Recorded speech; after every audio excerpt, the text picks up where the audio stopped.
তো hello everyone, আসসালামু আলাইকুম। কেমন আছেন সবাই? আশা করি সবাই ভালো আছেন। আলহামদুলিল্লাহ আমিও ভালো আছি। তো নতুন একটা ইন্টারেস্টিং ভিডিও নিয়ে গাইস আজকে আপনাদের সামনে চলে আসছি। তো আশা করছি আজকে ভিডিওটি ভালোই লাগবে। তো আজকে আমি ভিডিও করতে যাচ্ছি বাংলাদেশের খুবই ভিআইপি প্রাইভেট জেট তথা ট্রেন গাড়ি নিয়ে। তো আজকে আমার যাত্রাটা শুরু হয়েছিল হচ্ছে ঢাকা কমলাপুর রেল স্টেশন থেকে। হ্যাঁ গাইস, আপনাদেরকে বলে রাখা ভালো হচ্ছে এই প্রাইভেট জেটের টিকিট পাওয়াটা কিন্তু হচ্ছে সোনার হরিণের মতো এবং খুবই কষ্টদায়ক। টিকিট পেয়ে যাবেন খুব অনায়াসে, কিন্তু সিট পাওয়াটা খুবই মুশকিল। ঢাকা থেকে ময়মনসিংহ পর্যন্ত হচ্ছে ভাড়া 60 টাকা করে, কিন্তু ওরা আমার কাছ থেকে রেখেছে হচ্ছে 120 টাকা করে ভাড়া। সেই বাড়তি টাকা গুনবেন পরে হচ্ছে আপনাকে দেওয়া হবে সেই সোনার হরিণ, কারণ হচ্ছে মানুষ একটু আরামের জন্য বাড়তি টাকা গুনতেও বাধ্য হয়ে থাকে। তো এখন দেখা যাক হচ্ছে এই প্রাইভেট জেটের কিছু ভিআইপি ব্যবহারিক জিনিস। এখানে কিন্তু সুন্দর একটা বেসিং রয়েছে, কিন্তু হচ্ছে ট্যাপ নেই। তার সাথে এখানে একটা কমোড রয়েছে, কিন্তু এখানে কোনো ট্যাপও নেই আর হচ্ছে কোনো বদনিও নেই। প্রাইভেট জেটে ভ্রমণ করার সময় ফ্রিতে সুগন্ধি পেতে চাইলে হচ্ছে চলে আসতে পারেন এই। আপনি যদি খুবই লাকি পার্সন হয়ে থাকেন তাহলে হচ্ছে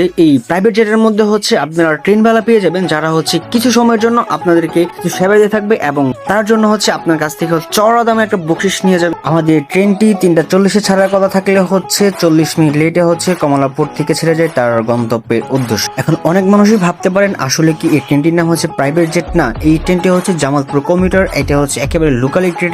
লোকাল ট্রেনে ভ্রমণ করার মজাই কিন্তু হচ্ছে অন্যরকম। যদি হচ্ছে আপনারা যদি ইউজ টু থাকেন তাহলে হচ্ছে অনেক মজা। আর কেউ যদি হচ্ছে লোকাল ট্রেনে চলাফেরা করার অভ্যস্ত না থাকেন তাহলে আমি বলবো হচ্ছে লোকাল ট্রেনটাকে অ্যাভয়েড করে হচ্ছে আপনাদের জন্য সব থেকে বেটার হবে। ট্রেনে কিন্তু হচ্ছে এরকম চানাচুর মাখা নিয়ে আসে, যেটা খেতে গেছে কিন্তু সত্যি খুবই ভালো লাগে। আর ট্রেনে বা গাড়িতে যে কোনো কিছু আমার খাবার দেখে কিন্তু খাই মানে শুধু খেতে ইচ্ছে করে। আর লোকাল ট্রেনে চলাফেরা করলে কিন্তু হচ্ছে খুবই মনোরম পরিবেশ এবং সুন্দর সুন্দর দৃশ্য আপনারা দেখতে উপভোগ করতে পারবেন। আর যেটা ইন্ডাস্ট্রিতে সেটা আপনারা পারবেন। তো গাইস, আজকে ট্রেন জার্নিটা হচ্ছে আমার এই পর্যন্তই। আজকে আমার এই ট্রেন জার্নিটা আপনাদের কাছে কেমন লেগেছে সেটা কিন্তু অবশ্যই কমেন্ট করে জানাবেন। এবং হচ্ছে আজকে ভিডিও শেষ করতে এখানে দেখা হচ্ছে পরবর্তী ভিডিওতে। সে ভালো থাকবেন, সুস্থ থাকবেন, টাটা, আসসালামু আলাইকুম।